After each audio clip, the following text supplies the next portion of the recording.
I'm very honored this morning to have that partnership which came to play and, of course, really has formed the backbone of what you've just seen there. I'm joined by a panel of 4. And I'm going to start at the far end with Irungu. Good morning. Morning, Kobe. How are you? I'm very well. Thank you for having us. Thanks so much for being here. It's our pleasure.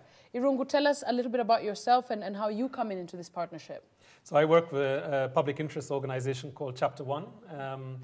2 years ago, we opened the newspaper like many Kenyans and saw the horrific case of Alex Madaga, who had been in an ambulance for 18 hours. And that's literally enough to get him from Kikuyu, where he was first knocked down, right across Nairobi to Mombasa, back to Nairobi, back to Mombasa. 3 times he could have made that journey before he got medical care. So we came and rallied around this case and made sure that actually many Kenyans got to hear of this case. And then we met rock pictures. Yes, absolutely. Looking at, of course, before we move on into the picture, Chapter 1 and exactly what you do in terms of Kenya and your impact. So we're corruption busters. We do a lot of work on health-based corruption. Over the last 2 years, we've raised our voice several times when we've discovered that procurement has been misused, and actually Kenyans have really suffered at the hands of procurement sharks around and entrepreneurs around our ministries.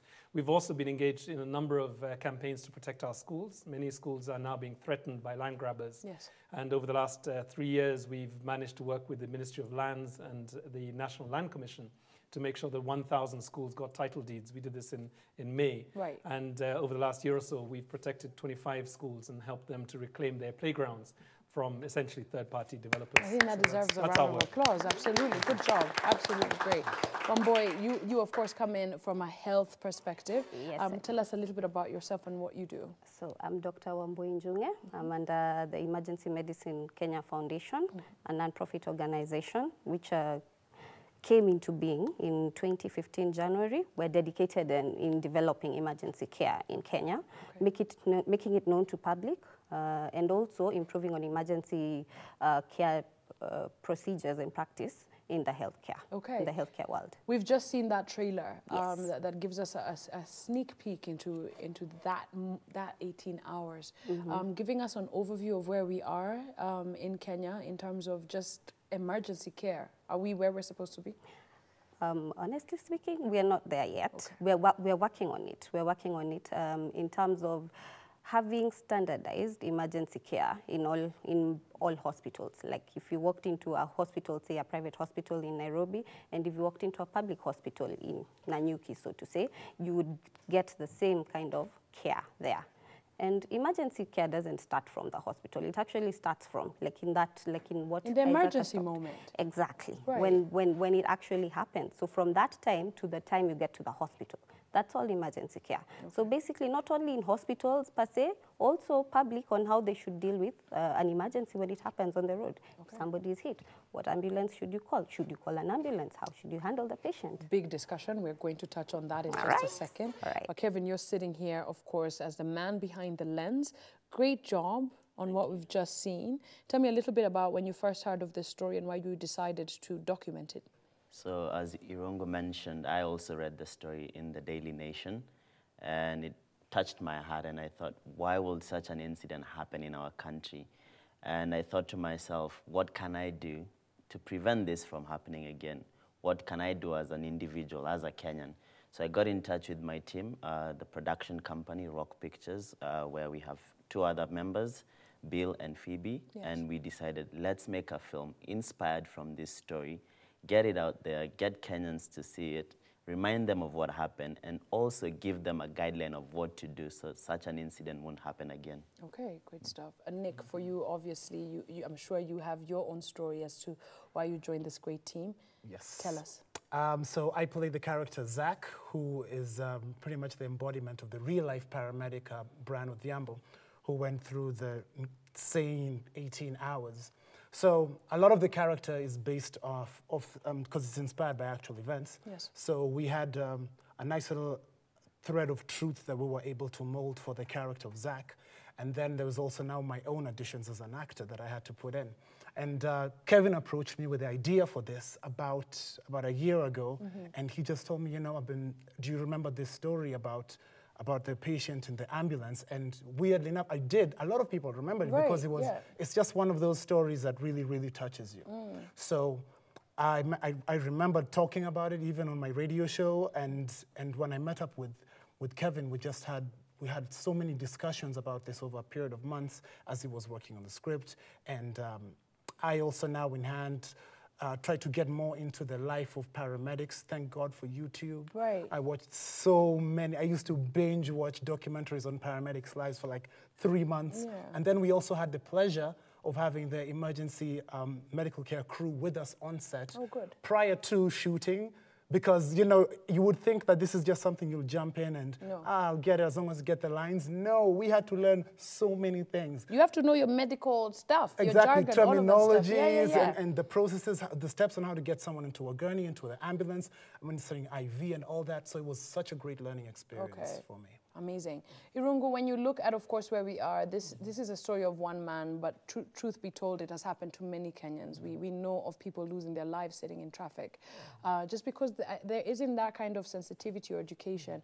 When it comes to this film and the kind of impact it should have, not just in Kenya, but internationally, why did Chapter 1 decide that this is something that you really wanted to stand behind?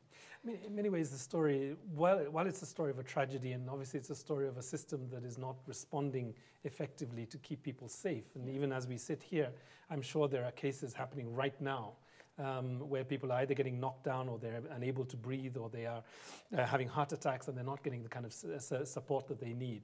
So it's a real issue. But I think for me, the bigger issue for me now is that, you know, in 2010, we passed our constitution. Article 43 says that everybody has a right to emergency care. We've just passed a Health Act back in June, which now says that it's actually a criminal offense for any health facility to not provide emergency health care, whether they're public or private. Right. But, you know, a few weeks back, we heard this horrible case of an accident on Thika Road. If you remember this, just near...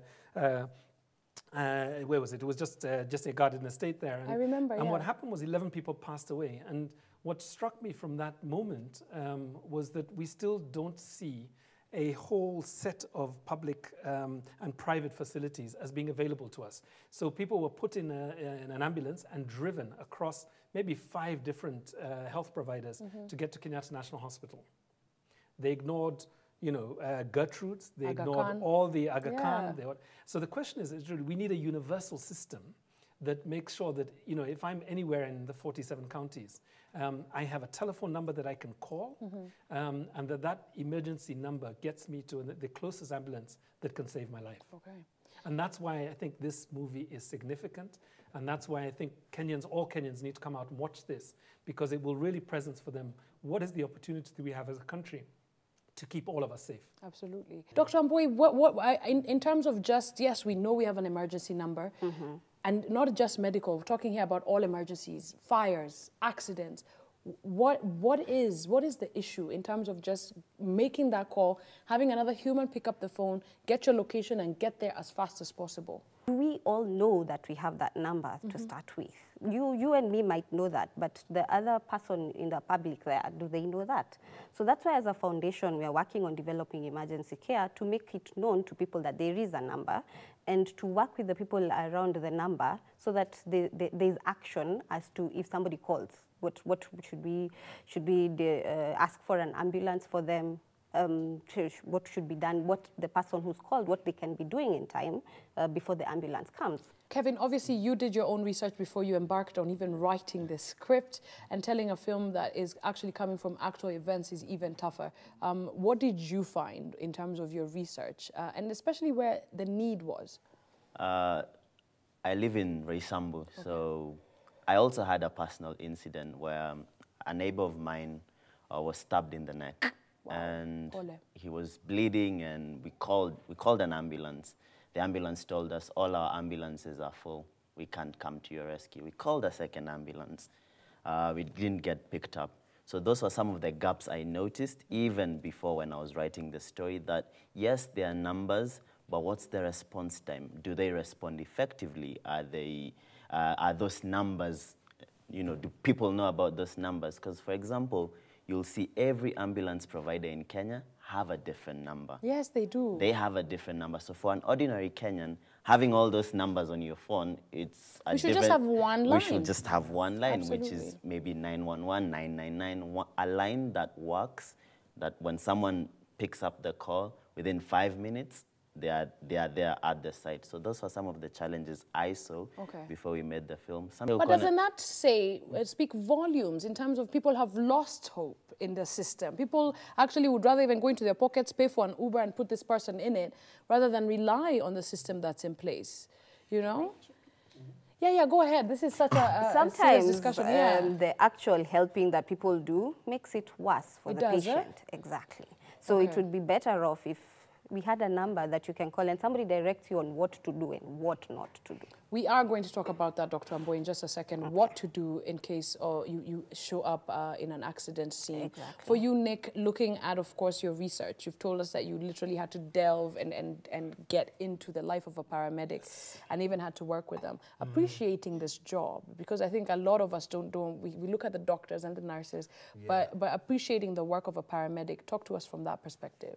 Exactly. You know, one thing that I learned was that they are literally the lifeline between like when an accident happens and before they get to the doctor at the hospital, right? So there is so much that they have to do, and the one thing that really stuck with me throughout the whole film was time. Yeah. Time is such a luxury in that kind of a career, because every single second that you are not at the hospital, you know, that's an extra second that you have to do something to make sure that you keep this person alive. And then there's all these elements which you can't prepare for, like weather, potholes, traffic. Yeah. There's all these things that come together, and then you realize that it's almost like every single day on set, to me, felt like defusing a bomb. Because every single time you have to make sure that you remember every single step. And because this is a movie, and we had to do take after take, and a really brilliant way that Kevin came up with of shooting most of the scenes was we would do the entire thing. So if it's coming out of the ambulance to go to start administering care to the time you put them back. In real time. Do all that in real time. Wrap it up. And so you keep on thinking so hard, like you are constantly on your toes. I remember once, before we started filming, two of the emergency medical care crew said, hey, why don't you come with us? It's a Friday night. Lots of action, if you get what I mean. And I was like, well, maybe. I mean, it can't be that bad. And she told me, well, you know, this one case, there was a guy who was knocked on the road and his head was flattened. And I was like, and you know, and then they got graphic and saying, and that's where I got a bit apprehensive. Like, okay, I probably can't ride with you, but I could picture it. And when we got to shooting, you really realize that it's all about you versus time. These guys are heroes. Yeah, these guys really are heroes. Everyday heroes. And the same way, I think the US celebrate firemen and this kind of thing is the same way our mental state needs to change. Irungu, we will come back, and I think we have to have a conversation on how we shift the national thinking when it comes to emergency and the care for it. But for now, we take a very quick break.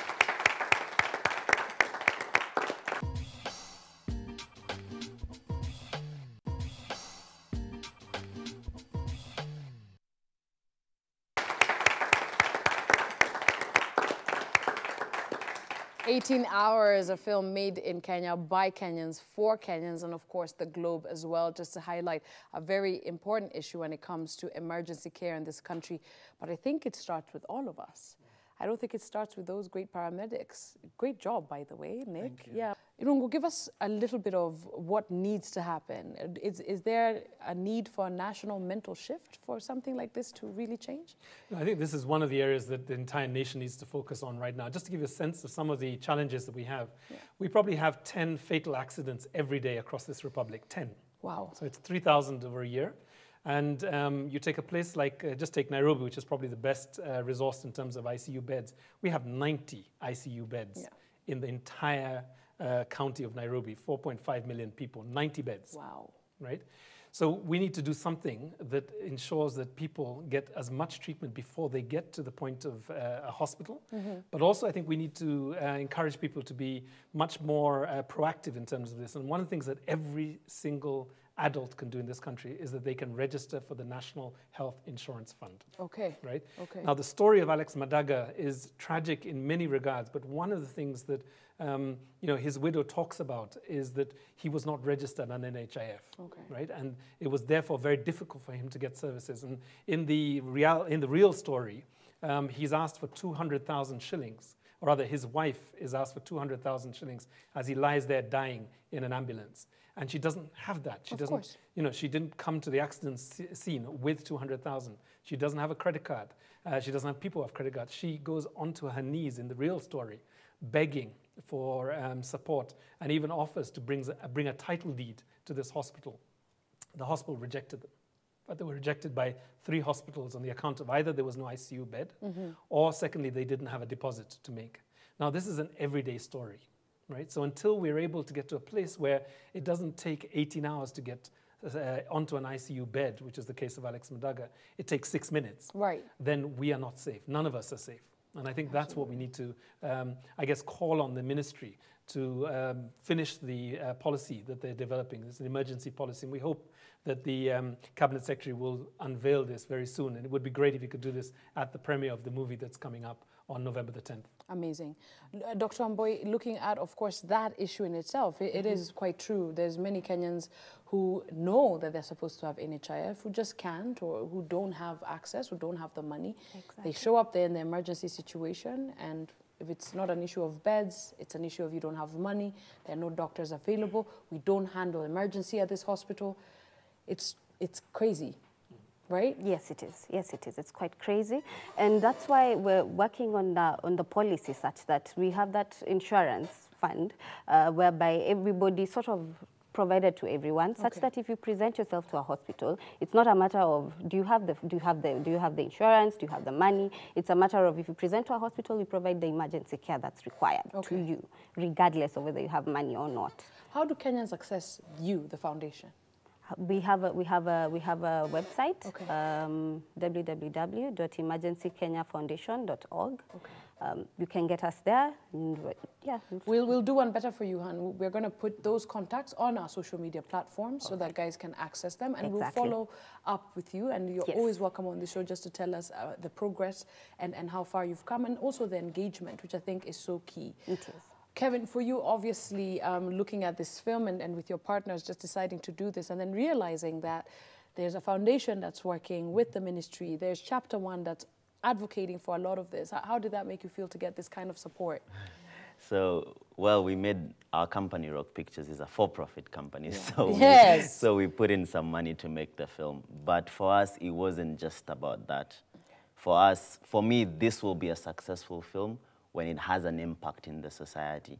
So when Chapter 1 came in, and they're helping us now push the film and possibly get every Kenyan to see the film, then that's a beauty for us, that's a pleasure for us. And when Emergency Medicine Kenya Foundation came in, they came in to help us with the medical skills. So when Nick was talking about being a paramedics being there, they're the ones who provided the actual people. They taught us about doing everything medically correct. So when we had the 2 partners on board, then that's heaven for us as filmmakers. There you go. Yeah. Nick, you have, of course, worked in the media, so you know that, stories like this also, and even the story that you originally read about this man, have a tendency of sort of falling away, going into the library, being forgotten very quickly. Yes. A film like this, that can also happen, where people watch it and they're like, cool, and they keep it moving. What kind of impact do you want this film to have when Kenyans buy that ticket, sit on those seats and watch it? What do you want them to do after? What I would want is for it to spark up discussions. A lot of discussions where, because in actuality, every single person has been involved in an emergency care situation, whether directly or indirectly. True. So they'll be able to relate to it on some level. And at the end of the movie, I would want them to just start having a lot more of these discussions. And that way, we should be able to at least be more aware, because one of the things, we need to spread more awareness about emergency healthcare. The big upside that we have, I like to think, is thanks to how well the film was written and shot and edited, Yes. it'll be something so unique. Like they'll remember the same way people still remember stuff from classics like Yeah. Dangerous Affairs. Right. People still Sarafina, my friend. We Sarafina, remember. you know? Yes, So, exactly. Because it looks so visually appealing, and then it's also got a subject that everyone can relate to. People will start talking, and the more dialogue we have, I know that it will definitely progress there. Absolutely. Call to action, Irungu. You've mentioned the date, which is November 10th, and we want you guys to step out there and watch this film. We'll talk about the details in just a second. But what is a call to action for Kenyans? What I'd like to leave some of your viewers with is that this is not change in this country is actually not a very complicated issue. Right. I believe in the concept of the power of one. I'll just give you this example. Brian Odhiambo refused to let Alex Madaga die in his ambulance. He drove across the city, back and forth. He was the paramedic that the character Zach was based on. Yes. A journalist, Eunice Kilonzo from the Daily Nation, wrote the story, persuaded her editors to put it on the front page. I was sitting in a conference talking about corruption and whistleblowing, opened my newspaper and said, how is this possible that in the capital city of our country... You actually sent it to me. I hadn't even seen it. Irungu sent it to me on WhatsApp I and told me, spread it Kobe, very read this story. This story is crazy. Yeah, I remember. I came out of that conference. I called the Secretary General of the Medical Union, Omar Luga. I said, take me to Kenyatta National Hospital. Within 2 hours, I was at the bedside. And I was trying to understand what had happened. And I committed at that point that we're not going to let this story die, that this will not be one of those stories that people don't remember.